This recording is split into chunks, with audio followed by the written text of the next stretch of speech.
क्योंकि वो मशक्कत की कमाई खाते हैं, वो मेहनत के साथ सोते हैं जाकर, वो किसी को खींच कर काट कर पैसा प्राप्त करने की चेष्टा नहीं करते।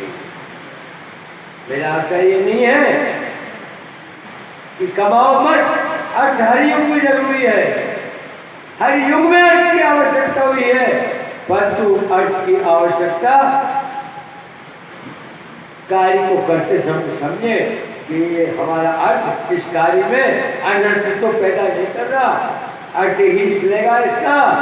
हम भूल जाते हैं 2 के 4 ठीक है, 2 के 20। अरे कोरोना काल में लोगों ने मध्यम वर्ग की पिसा है, लोगों ने घर में लाके कपड़े रख लिए, कपड़े शादी ब्याह के, किराना रख लिया।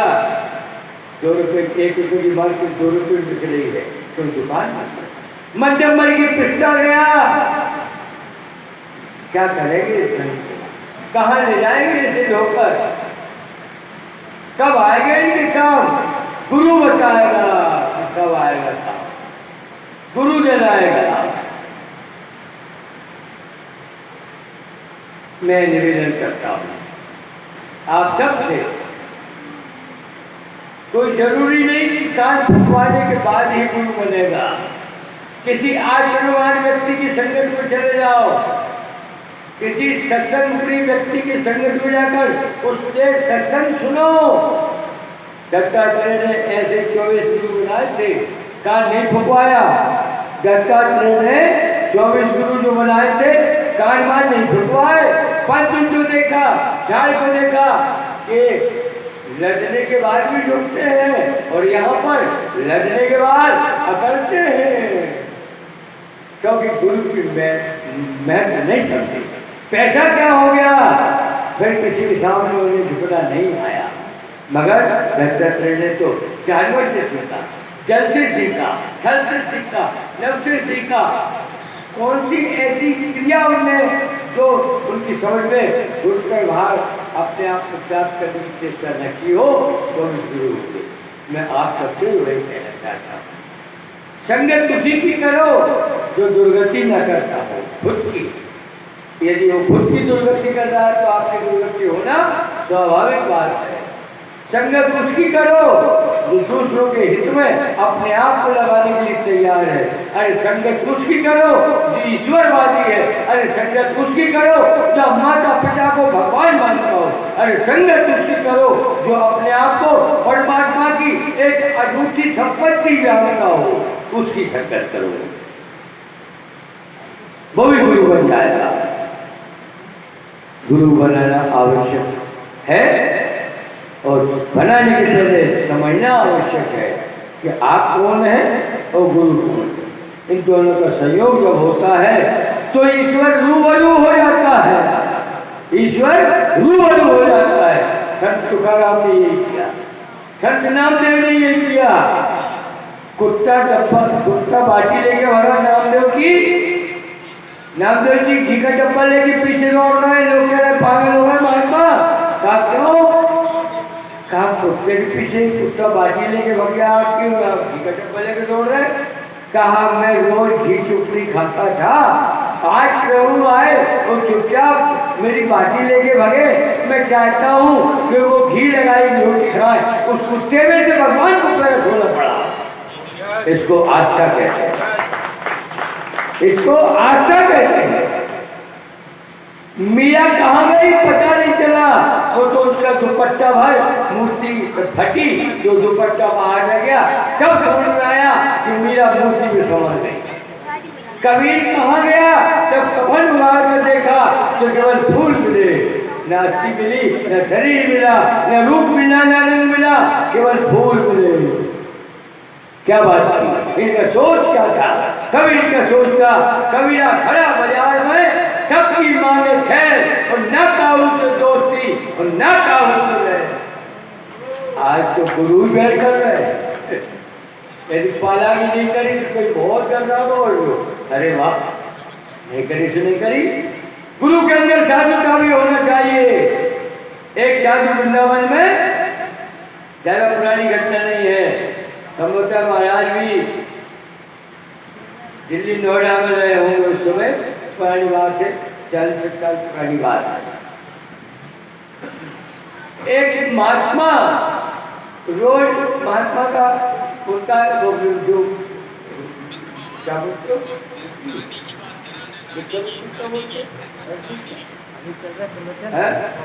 उसके कहते हैं सर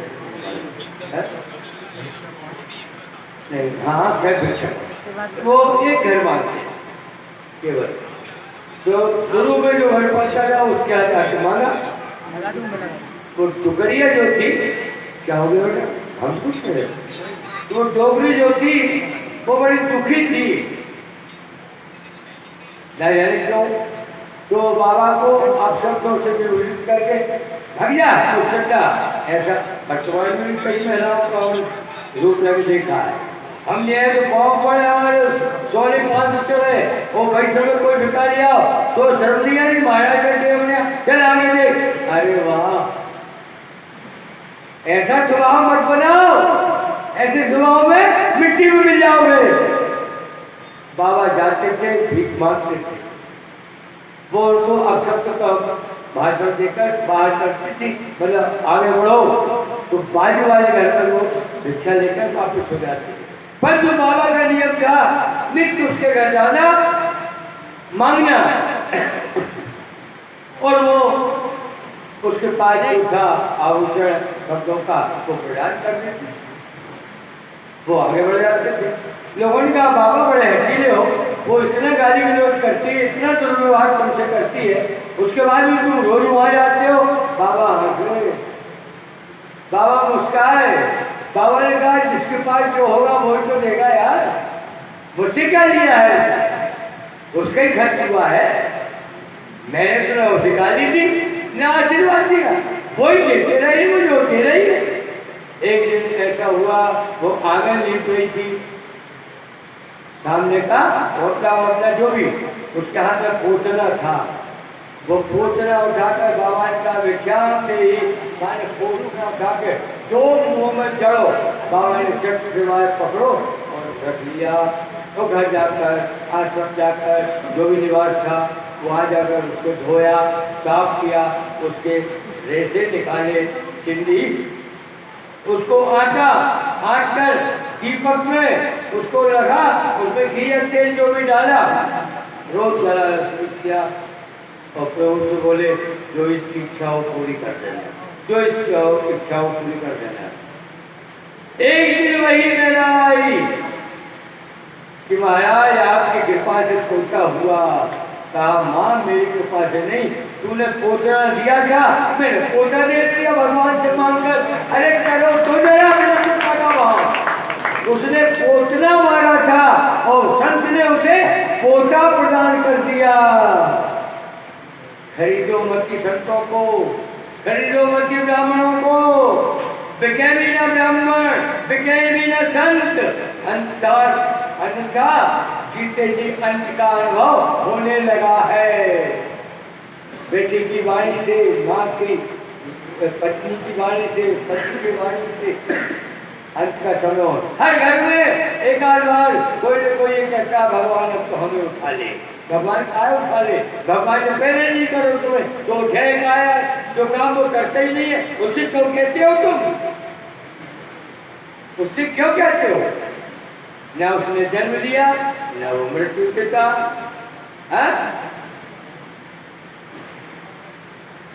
गुरु तो केवल ज्ञान दे देता कि ऐसा नहीं ऐसा मत करना, ऐसा नहीं ऐसा मत करना, नहीं तो इसका कर्मफल मैं दिए बिना रुकूंगा नहीं, चाहे तू मेरे कंधे पे बैठ जा, चाहे मुंह पे बैठ जा, मैं किसी के साथ अन्याय नहीं करता।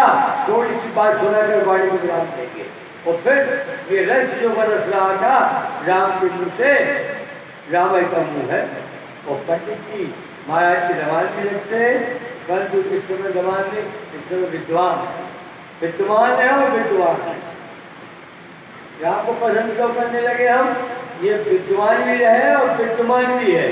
विद्वान तो होना बहुत मामूली बात है, विद्वान कोई हो गया संस्कृत पढ़ के उसको अहंकार हो जाता है कि मैं महाज्ञानी हूँ, वो विद्वान नहीं रहता, वो भूल जाता है कि मैं मनुष्य हूँ। इसलिए पहले विद्वान यानी मौजूद होना जरूरी है, फिर विद्वता का बखान करो, तब विद्वान अपने विद्वान का अपमान होना स्वाभाविक बात है, साधारण बात है। कोई भी उससे बड़ा विद्वान मिलेगा तो उसका अपमान कर देगा जैसे जैसे। इसलिए बेटा चौरों से मेरा यही कहना है, हमेशा विद्यमान रहना, विद्यमान रहने मौजूद कि तुम मनुष्य हो, उसके बाद अपनी कला का प्रदर्शन करो, हर जगह सम्मान को मिल जाएगा।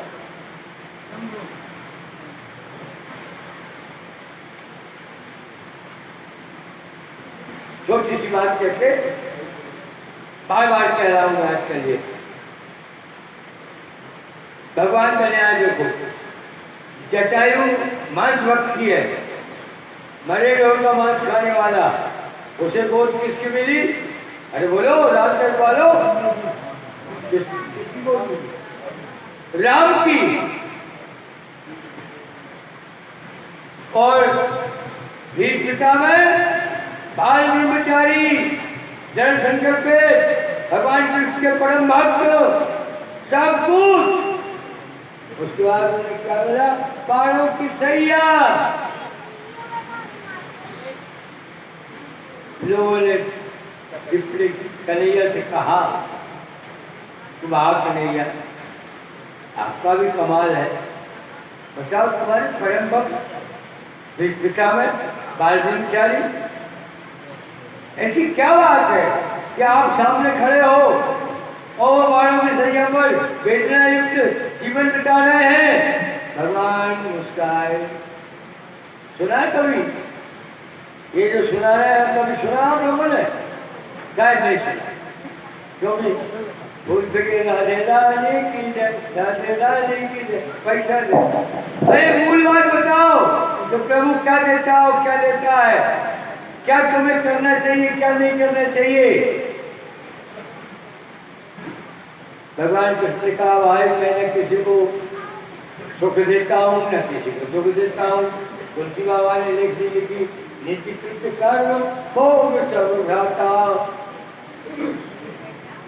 अपने कर्म का भोग तुम्हें भोगना पड़ेगा। मैंने भोगा, मैंने बाली को छुप के राम के रूप में मारा तो आगे विराट मिलने मैं की आग समझ के बाढ़ मारा, कन्हैया ऊपर चले गए, तुमने नहीं छोड़ा, उसने भी भुगतान दिया है। इसलिए कर्म को वो सोच सोच करो। कहा क्यों आपने बचाया, क्यों नहीं उसे? कहा जब बचपने से युवावस्था को प्राप्त हुआ था, भीष्म एक नाग निकला और उस नाग को एक कांटे से तोड़ दिया उसके मस्तिष्क को। इतना ही नहीं, उसे फेंका, वो जाकर एक ऐसी झाड़ी पर गिरा जहाँ कांटे से उस झाड़ी में पूरे शरीर में धूल वेदना हुई। इस युग के पहले हर जीव मनुष्य की वाणी को बोल सकता था और समझ सकता था। उसने श्राप दिया कि भीष्म तू भी एक दिन समय में शूल वेदना का अनुभव करेगा। इसलिए मैंने कोई मदद नहीं की।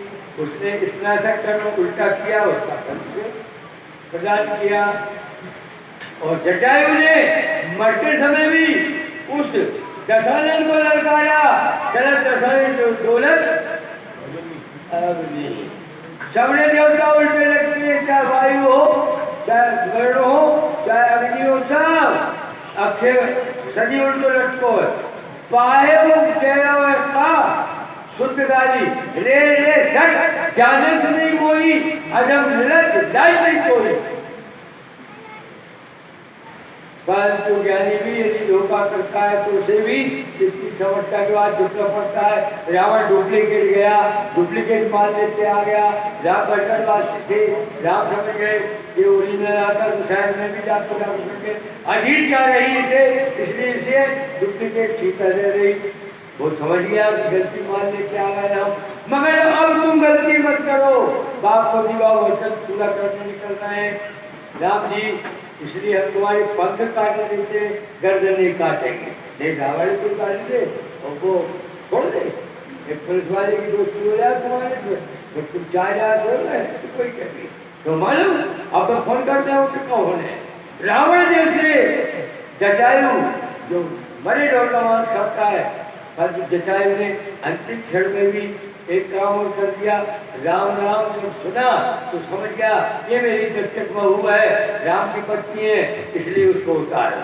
ये पुण्य बना उसका, अंतिम क्षण में पुण्य। गोदी में लिया, चाचा तुझे नई जिंदगी दूं, कहा नहीं। स्वर्ग दे दूं, कहा नहीं। कहा तो अभी तो गाना गा रहा था ना, क्या जन्म मोक्ष का अभी तो भजन गा रहे थे ना?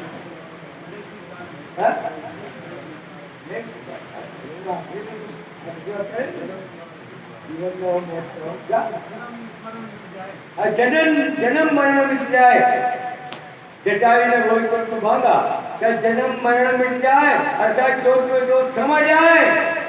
अब मुझे जिंदगी की जरूरत नहीं, कोई योनि की जरूरत नहीं।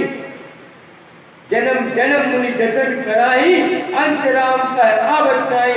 आज तो आप साक्षात करते, इसलिए मुझे नहीं और एक को भोगना पड़ा।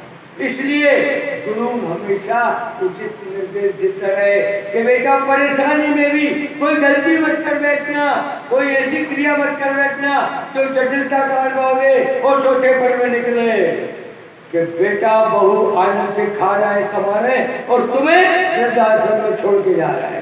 जबकि जिंदगी भर तुमने कमाकर उन्हें खिलाया, उन्हें पाला, अपना खून दिया, सब कुछ। मैं कोई न कोई कर्म उनको पालने में आपने किसी के खून का एक बूंद टपका दिया, इसलिए उनकी औलाद है, उन्हें वहां भेज रही है, सबकी नहीं भेज रही, सबकी नहीं भेज। इसलिए कर्म बड़ा उचित करो, सब लोगों से निवेदन है। गुरु के नाते बोला मैंने, समय बहुत दे लिया, घंटा ही बोल पड़ा। अब मैं बारी को विराम देता हूँ और निवेदन करता हूँ, सर्वे भवन्तु सुखिनः, सर्वे भवन्तु सुखिनः, सर्वे भवन्तु सुखिनः, सर्वे भवन्तु सुखिनः, सर्वे भवन्तु सुखिनः, सर्वे भवन्तु सुखिनः।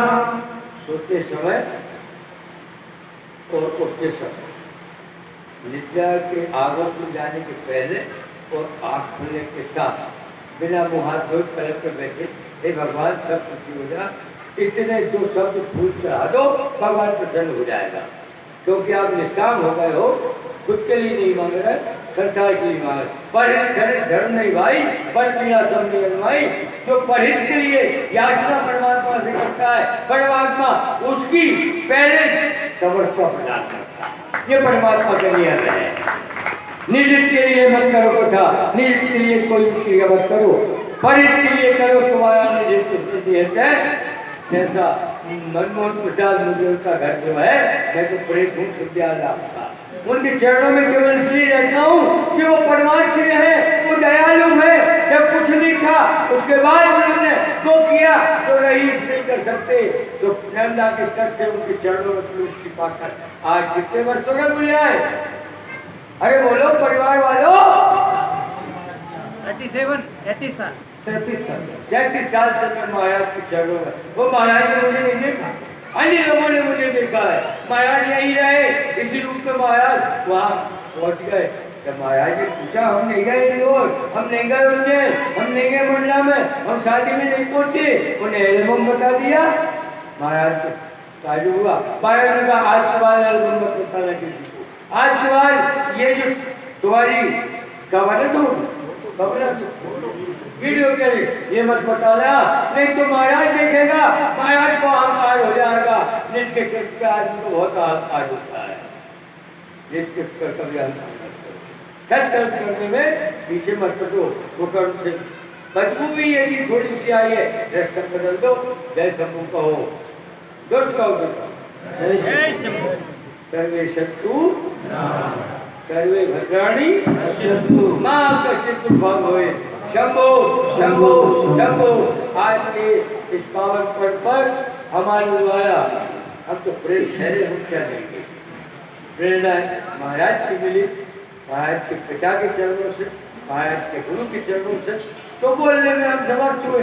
हम महाराज के मायक और हमारे मायक ही है, समझिए। ऐसे ही श्रृंखला है गुरु के शिष्य की। कल तक शिष्य था, गुरु के जाने के बाद वो गुरु बन गया दूसरे का। ये श्रृंखलाबद्ध कड़ी बनते जाए, संसार सुधरते जाएगा। शंभो शंभो शंभो। लो अब सुनाओ बेटा, आप दोनों सुने।